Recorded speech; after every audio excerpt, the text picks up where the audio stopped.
Okay, good morning, everyone.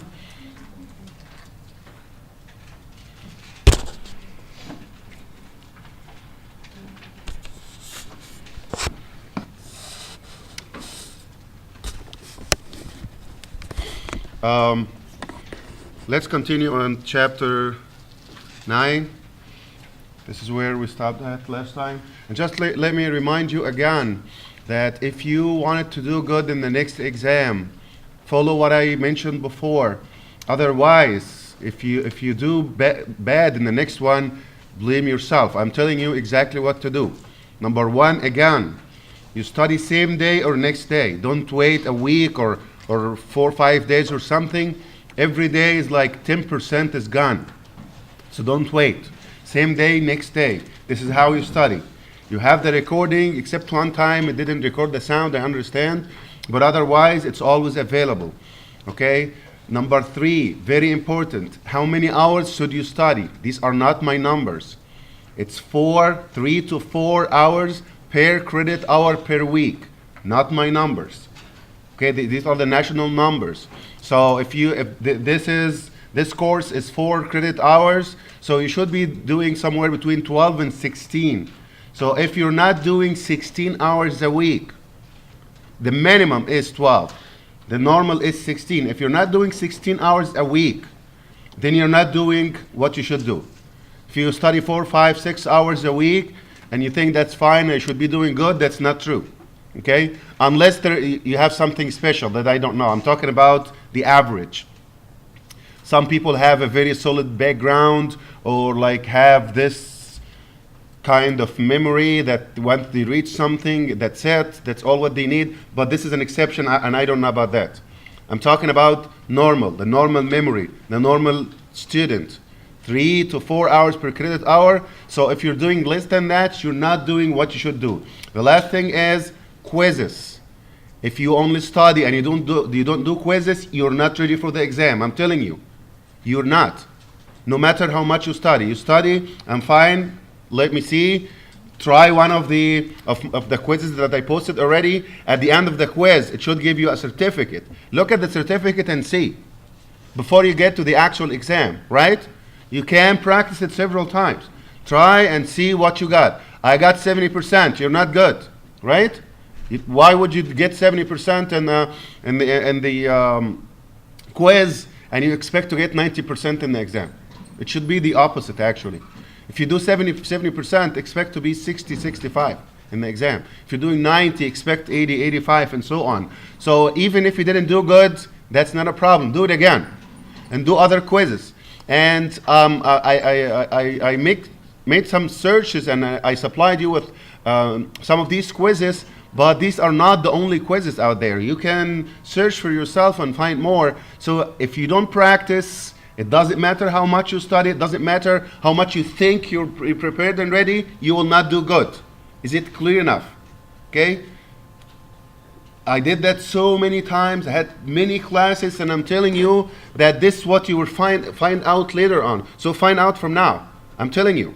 If you don't practice, you're not doing good. You will not. Okay? So blame yourself if you don't do this, what I'm talking about right now, and next exam, and you don't do good, you know what happened, okay? Just take it step by step. Did I study same day or next day? Yes? Okay, you're fine. Did I study enough? 3 to 4 hours, so it's 12 to 16? Yes, then you're fine. Did you do quizzes? No, you're not fine. Do quizzes. Did you do the quizzes? Yes, I'm sure you will do good. Okay? So we're talking about this. It's more just to understand. It's not. I'm not really going to ask you like what's adduction or what's abduction. So adduction, to remember it. Adduction, add, to add. So like this, if I'm going to bring my fingers toward or adding to the middle line like this is adduction. If I'm going to abduct, like you're abducting something away, like I'm standing up like this and I'm going to abduct my upper limb, abducting away. Or adding it to the middle line. Abducted away from the middle line, added to the middle line. This is abduction and adduction. I know this looks a little bit confusing, but where is the middle line? It's right here. right? You're moving, or you're abducting away, you're adducting too. This is abduction and adduction.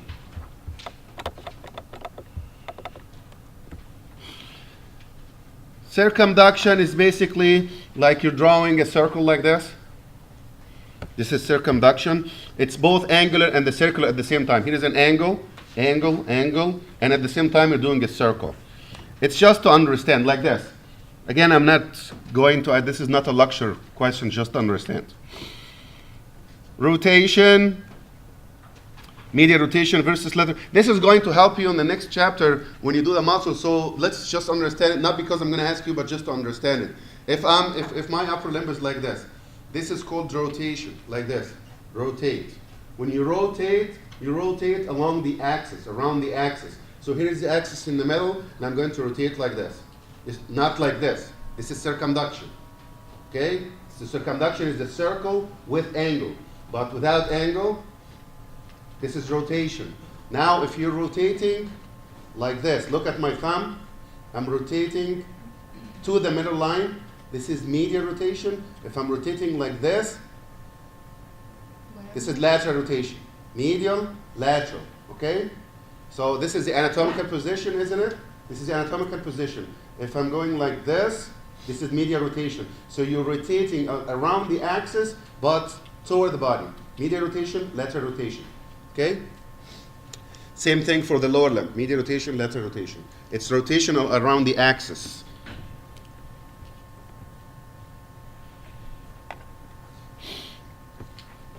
For the head, you can't really say medial or lateral rotation. It's right, left. It's rotation, but this is right, left.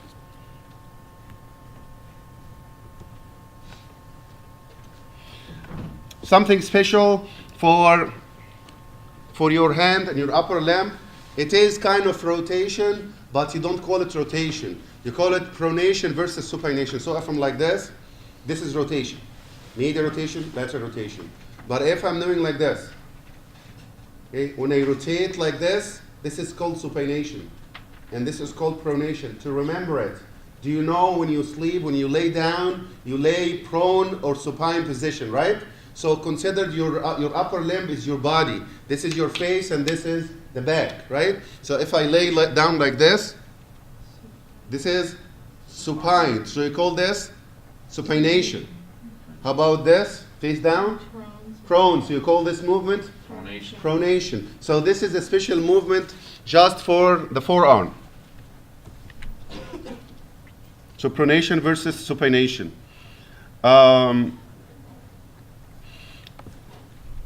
Two other special movements for the foot. Inversion versus eversion, and dorsiflexion versus plantar flexion. Okay, if you inversion versus eversion. Inversion, I don't know if you can see that or not. Like look at my foot. If I'm going to do my foot like this, the sole would be facing in. I don't know if you can see that or not. Okay, like this is, if this is my lower limb, and I'm doing like this. So the sole of the foot is looking in. Okay? So this will be inversion. Looking in. Inversion. Versus this. This is eversion. Inversion, it's a special movement for the foot. Inversion, eversion. Dorsiflexion versus plantar flexion. This is because this is another thing that's special. For the upper limb, it's easy and simple. This is my angle. If I do like this is flexion because the angle is reduced between the two parts. And this will be extension, right? Flexion, extension. What is this? Hyperextension. So flexion, extension. Flexion, extension. If you apply that to the lower limb, it will look different. Where is the flexion? Like this is your angle. But the angle is the dorsum of the foot. Right? So here is your angle, flexion, extension. Try to do that with the lower limb, it wouldn't work the same way. Because this looks like flexion, but this is the dorsum. Right? Like this. This looks like flexion, but this is the dorsum. How about this? So they said, okay, Don't worry about flexion and extension. How about we call it both of them flexion? So dorsiflexion is when you flex the dorsum, like this. When you do like this, if this is your lower limb, okay, this is plantar flexion, so the plantar, the angle of the plantar is getting smaller, and this is dorsiflexion, the angle of the dorsum of the foot is getting smaller. Are we following this? Plantar flexion versus dorsiflexion. When you go to the muscles, you will still need the old system, which is flexion extension, just because the muscles were named before they come up with this new name for the movement of the joints. Plantar flexion versus dorsiflexion. Opposition when your fingers, the four, meet the thumb. So oppose. This is opposition. Protraction versus retraction. When you protract, you move anterior like this. I'm going to protract. When you extend anteriorly, protract. When you take it back, retract. Protraction versus retraction. Elevation versus depression. We move something up, like elevator, elevation. When you move something down, this is depression. Okay? Like your mouth, for example, elevation, depression. Or this, elevation, depression. Or your scapula, elevation, depression. When you move it up, this is elevation, move down is depression. Lateral flexion is like this. Okay? They didn't find another regular name for this, where they say, okay, this is you're moving laterally, but it's a flexion at the same time because the angle is reducing. So how about we call it lateral flexion? And this is a special movement for the vertebral column moving side to side. So here is opposition, fingers. One of the four fingers is opposing the thumb. This is dorsiflexion versus plantar flexion. This is eversion and inversion. Okay, lateral flexion, elevation, depression. When you open and close your mouth, the mandible is moving up and down, elevation and depression. Protraction, retraction is just like the mandible. The joints can be moving according to the shape, can be gliding, hinge, pivot, ellipsoid, saddle, ball and socket. The most important thing here is examples. That's all what you need to know here. Examples. Okay? Gliding, when something glide over something else, like this. This is gliding on this. This is called gliding movement. Hinge joint in a single plane, like this. Hinge is like this. So you can move it only in one axis. Can I move it anywhere else, any other axis beside this? No. Flexion, extension. Can I move it like laterally or anything else? You can't. It's one only. This is called the hinge joint. The pivot joint is where you can rotate only. I will show you the example. So these tables will cover you for this. And I need only to know the examples. So the example for the gliding is clavicle over the manubrium. So when you move like this, you're gliding your clavicle against the manubrium. It moves like this, gliding.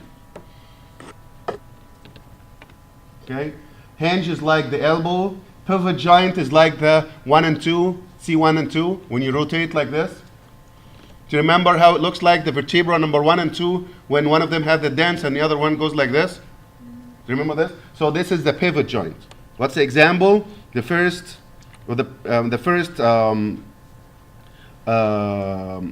cervical joint, which is called the atlas axis, or radio-ulnar, like this, between the radius and ulnar.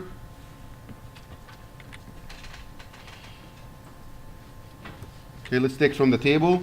Ellipsoid, the example is radiocarpal, like between the radius and the carpal bones. They look like an ellipsoid, so it looks like kind of like this. Okay, saddle is like the first carpometacarpal joint only. The first one, not anything else. Where is the first carpometacarpal joint? Where do you count? From the thumb or from the pinky? From the little finger or the thumb? You count from the thumb. So this is one. Where is the carpal? The wrist bones, the tiny wrist bones. Where is the metacarpal? In the middle? Carpal, metacarpal, yes, these. And these are the phalanges, right? Carpal, metacarpal, phalanges. So carpal, metacarpal mean between the carpus and this. So it's this. Okay? So the example is the most important thing. Biaxial is something that you can move in both directions. First, the metacarpal-carpal joint. Carpal-metacarpal. And the shoulder is freely movable, which is triaxial.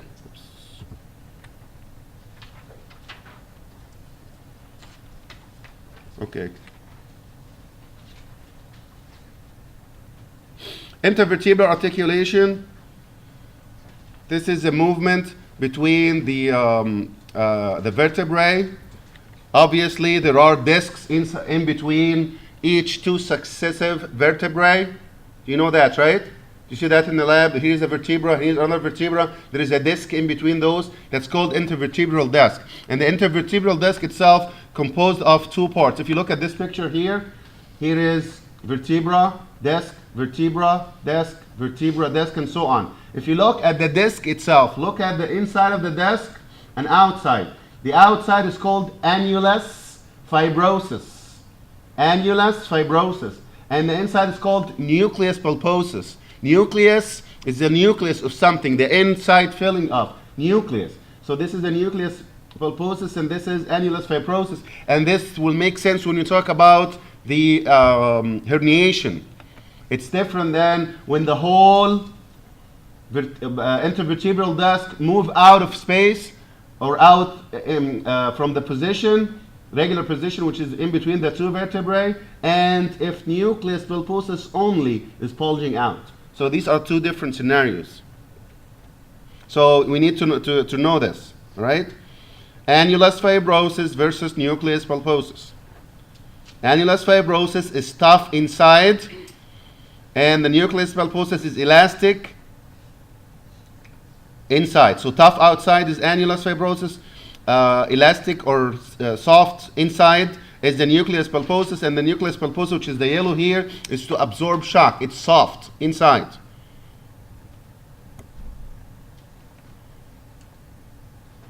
There are ligaments that attach the vertebrae and stabilize them together, like the anterior longitudinal, posterior longitudinal. So there are ligaments that's holding all these vertebrae with each other. Okay, these are all the names: anterior and posterior longitudinal, ligamentum flavum, which connect the laminae, interspinous between the spines, supraspinous, which is C7 and above, ligamentum nuchae. This is for the supraspinous ligaments continuation. This now is important to understand the different problems that can occur to the intervertebral discs. If you say slipped disc, it's completely different than herniated disc. We usually confuse those, and if you have a problem with your disc, we say you have herniated disc, right? We always think about it this way. It's not. Herniation is different than slipped. So slipped disc is when the outside, which is the annulus fibrosus, move out and start to invade the vertebral canal. Herniated disc is the nucleus pulposus only. The nucleus move out. So nucleus pulposus, when it moves out, it can push the spinal cord or the nerves depending on where is it going to. So this is normal, this is slipped disc, and this is herniated disc. Did you get the difference? Look at this again. This is normal. This is slipped disc. What does it mean, slipped disc? The whole thing. The whole thing is bulging out. Annulus from outside. The outside cover is bulging out. Compare it to this one. This is the nucleus is moving out of place. And obviously it's going to push either to the spinal cord or to the nerves, the peripheral nerves. Pushing one of these, and this is the difference between herniated and slipped disc, and you need to know that, okay? Slipped disc and herniated disc.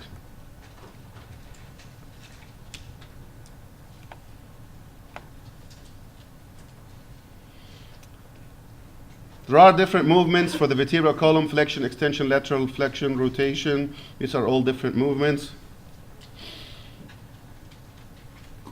And this is summarizing what we talked about already, so I'm not going to go back to it. Okay.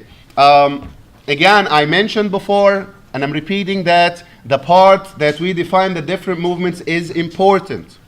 Synarthrosis, diarthrosis, amphiarthrosis, and the examples are important.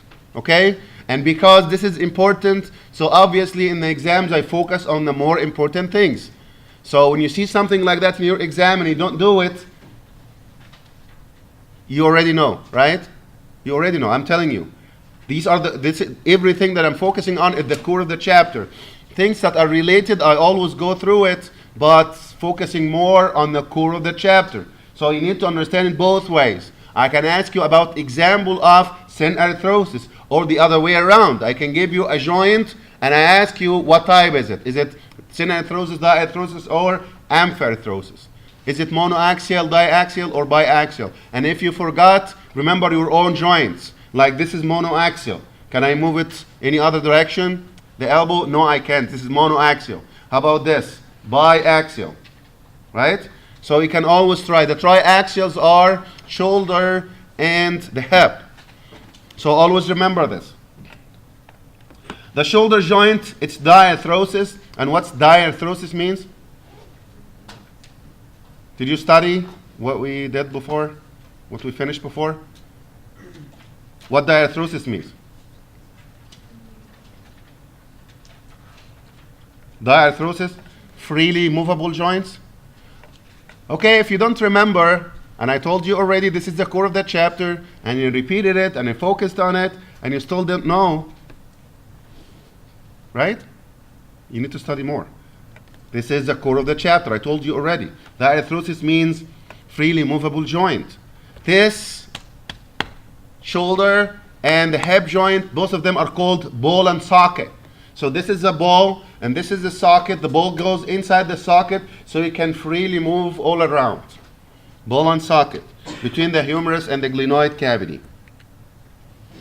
There is a labrum that, because this is shallow, we know the glenoid cavity is shallow. Do you remember? The glenoid cavity that's scapula, it's very shallow, right?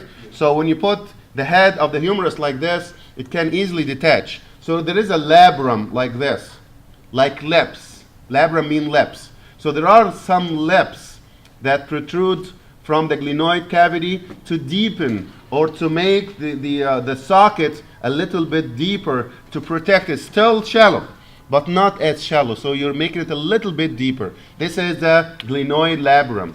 This is not the same as the hip joint. If you remember, the acetabulum looks like this, and the head goes like this. So this is a lot stronger. And that's why it's very hard for the hip joints to, what do you call it when it move out? Dislocate. Dislocate. What's the partial dislocation? How about if it is dislocated a little bit? Subluxation. Yes. Subluxation. The reason why I throw these questions as we go to test yourself. Always ask yourself why I'm not answering these, even though I'm not asking you anything. I'm asking you about the core actually. So you have to know. If you don't know the answer, this is not a quiz. But remind yourself, I'm not ready. I'm asking about the basics now. Okay, what's keeping the muscle in place? It's all the muscles around it and the bursae, which is the surroundings of the joint. It's important to know that these four muscles together are called the rotator cuff. Okay? And this is important for both lecture and lab. So expect to see something like that even in your lab exam or lab practical. Right? What are the rotator cuff? Rotator cuff muscles are the muscles that rotate the shoulder. And these muscles are very simple. If you remember how the scapula looks like, you'll get it. Do you remember how the scapula looks like from the back? What is, if you have a spine here, what do you call this space? Supraspinous. And this? And this? You got three of the muscles now. Three of the rotator cuff. You got them already. Supra, scapular, infrascapular, subscapular. You got three out of the four. And just add teres minor. There are two muscles like this attached to the scapula. This is teres minor. So you got three of them plus teres minor. Remember this. And here how it looks like. And again, ligaments, muscles, cartilage, everything is surrounding this, and the bursae and the fat pockets in between. This is all to stabilize and absorb shock. So this is how it looks like. The elbow joint is a hinge joint. Again, example of hinge joint, elbow. What's the elbow? Hinge joint. You need to get it both ways. Okay? So this is an example of hinge joint, which is articulation between the humerus from one side, the ulna and radius from the other side.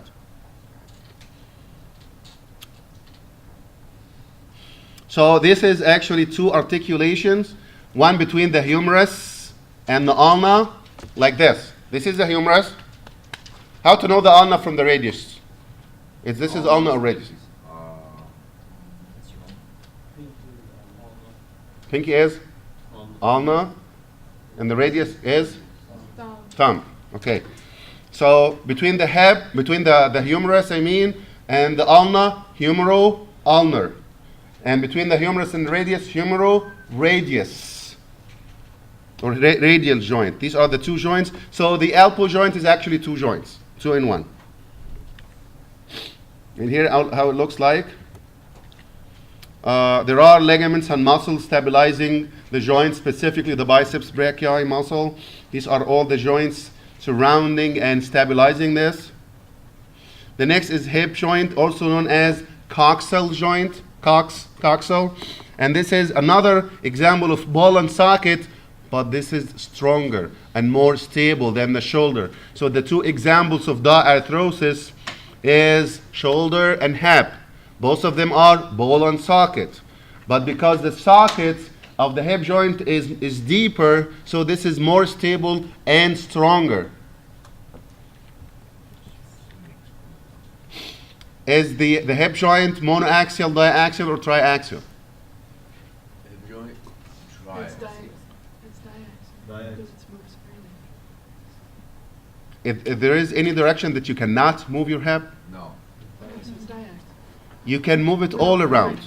Okay, here it is. This is my hip, flexion, extension, right? Abduction, adduction, circumduction. Just like, exactly like the shoulder. There is no difference, it's just more stable than the shoulder. So both of them are triaxial. Okay, same thing here. This is the acetabulum, if you still remember. And there are ligaments that attach the head of the femur to the acetabulum in here. There is fat, of course. And there is also a labrum that make it even deeper. Okay, this is the most important joint that you need to really understand the details about. The other joints, let's just have an idea. Is it monoaxial, diaxial, triaxial? Is it diarthrosis, synarthrosis, or amphiarthrosis? Okay, so the knee joints, let's just take it from the picture.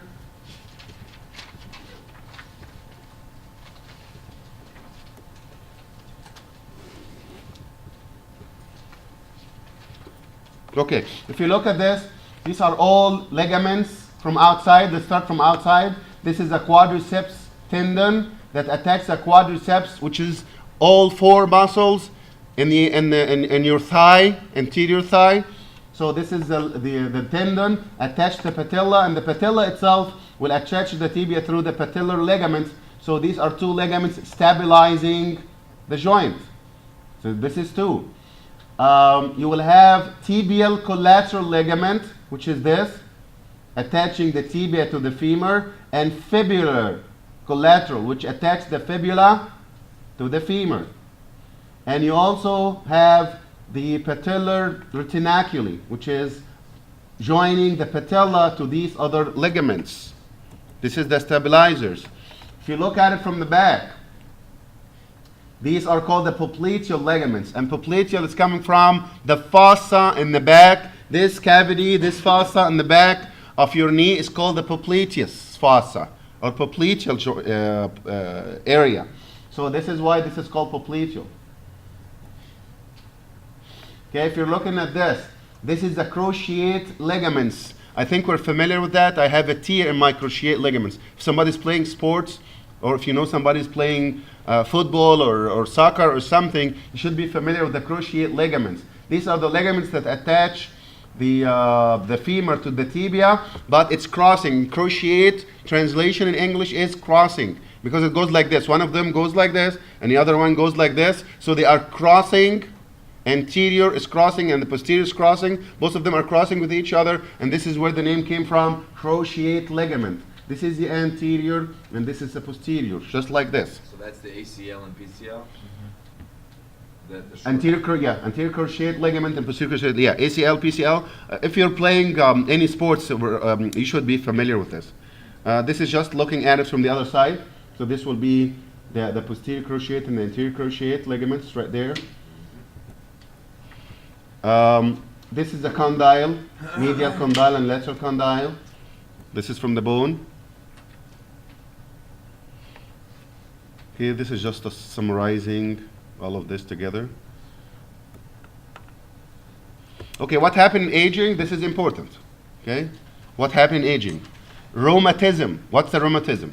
This is pain and stiffness of the skeletal and muscular system. When you become older, when you get older, you start to have some pain and stiffness. You cannot move your joints the way you used to when you were younger. And when you move, you get some pain. This is called rheumatism. And rheumatism is something related to age.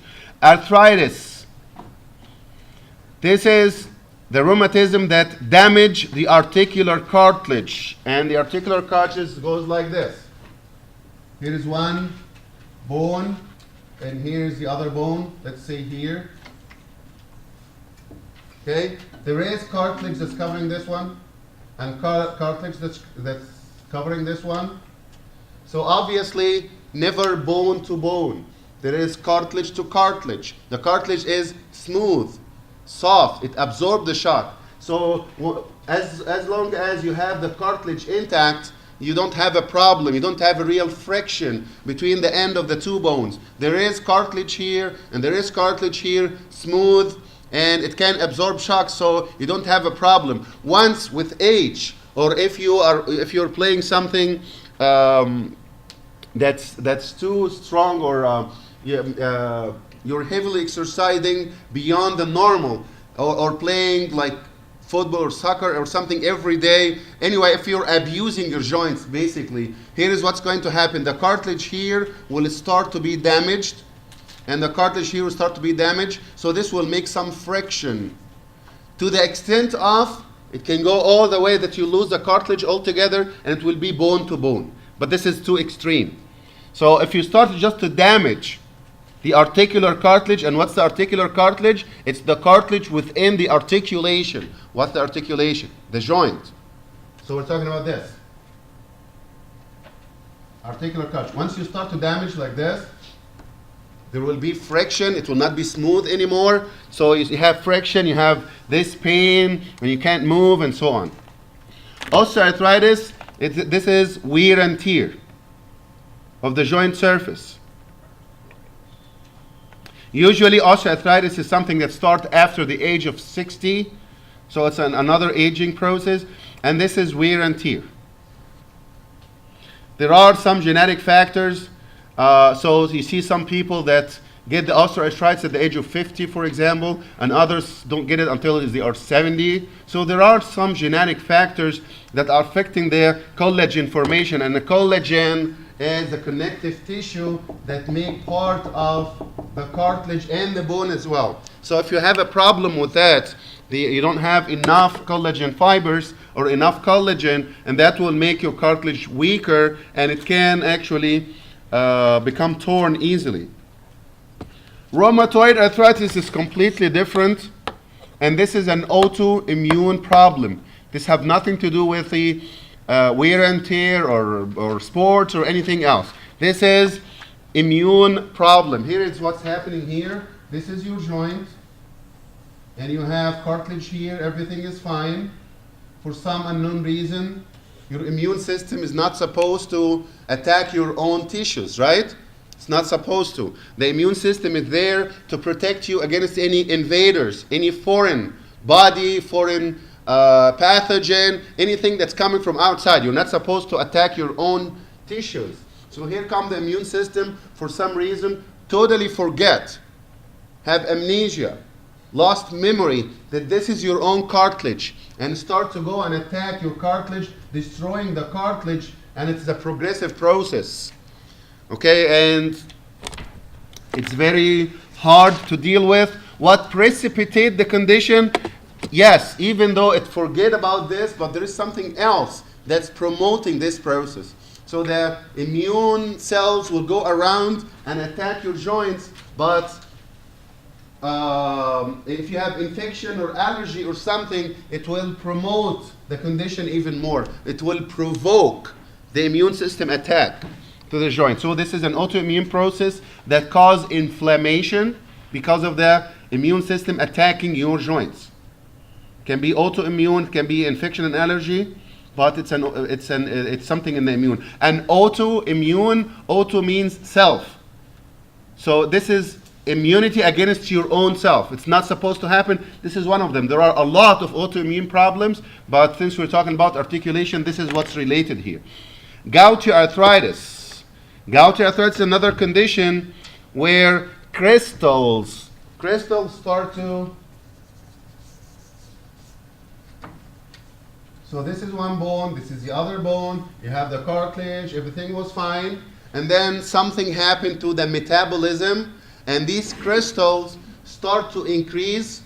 It's not crystals yet. The salt start to increase level in the blood, like the uric acid, for example, or calcium salts, but it's more related to the uric acid. For some reason, I don't want to go into the details much, but the simplest thing is, if you really like the red meat, for example, okay, you're not eating it reasonably, you're eating a lot. When you metabolize the red meat in your body, you end up producing uric acid. And the uric acid should be released, or you get rid of it in the urine. If it is above that, you can get rid of it in the sweat. What if it is above that? Beyond your elimination capacity. You cannot eliminate this big amount. Okay? So what will happen is it will start to accumulate, uric acid start to accumulate in the blood, right? Your kidney is doing the best, trying to get rid of the uric acid.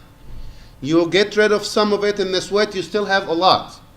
So it will accumulate in the blood, it will travel and settle down like this in the joint itself.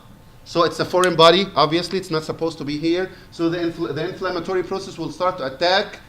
It's not supposed to attack you, it's attacking the crystals, but since the crystals are on your cartilage and on your joints, so the joint itself will be attacked. And this is called gouty arthritis.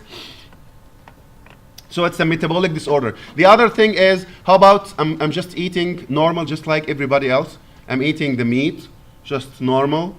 I'm not eating so much or something, but I still get this. Maybe you're having a problem eliminating the normal uric acid.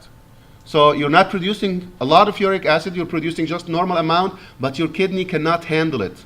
There is a problem with the kidney that it cannot get rid of even the normal amount of uric acid. If that's the case, uric acid will accumulate in the blood, it will travel and go to the joints, settle there, sediment there, making crystals, invoking the immune system, which will attack. And this disease, just for your information, they used to call it, in ancient time, they used to call it the disease of the kings. Disease of the kings. Because ancient time, where most of ordinary people were poor, and the kings were really rich. So a lot of people don't even eat meat. And the kings eat meat every day. So they start to have a lot of them. It goes like in royal families. They eat a lot of, this is like long time ago. This is when they give it the name, because they eat a lot of red meats every day, huge amounts, so they get this really easy. Specifically, it goes to the joints of your toes. Okay, this joint specifically is the first one to be affected. It's called, anyway, this is more information, but uric acid increase deposits eliciting the inflammatory process.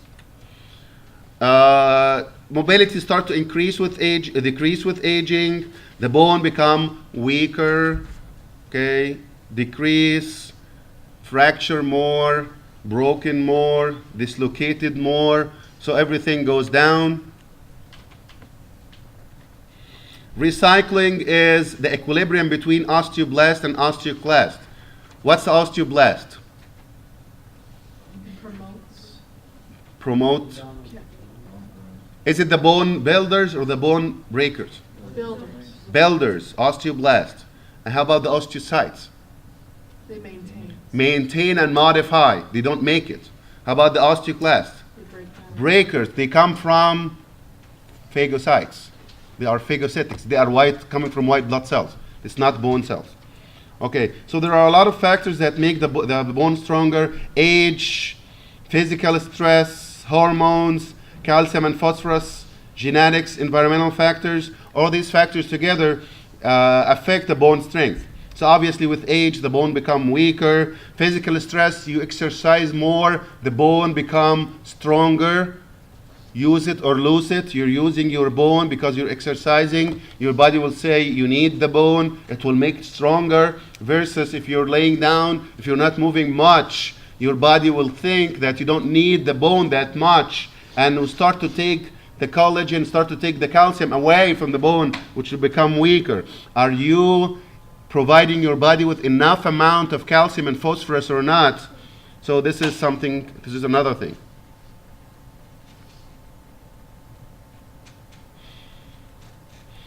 Okay, things can happen like bone tumors, osteoporosis, arthritis, rickets. What's the difference between rickets, osteomalacia, and osteoarthritis? Rickets is happens to kids From what? from deficiency of the sun, not vitamin D. The vitamin D deficiency in kids. Osteomalacia, For adults, same thing but for adults. And osteoporosis? That's a spongy. Yeah, but what's the reason? Low? I have to have Low estrogen. Low estrogen. Estrogen goes down. What's the estrogen has to do with the bone? Both estrogen and androgen make the bone stronger by laying more calcium to the bone. You have less estrogen, the bone become weaker, just like this, and become weaker and porous. Like it's not compact. It has some pores. It's porous, weak. It can be easily fractured. So this is where the name came from. Osteoporosis. Porous bone. The bone is porous. Why? Because you have less calcium that will make it weaker. Porous. Okay. That's it for this chapter.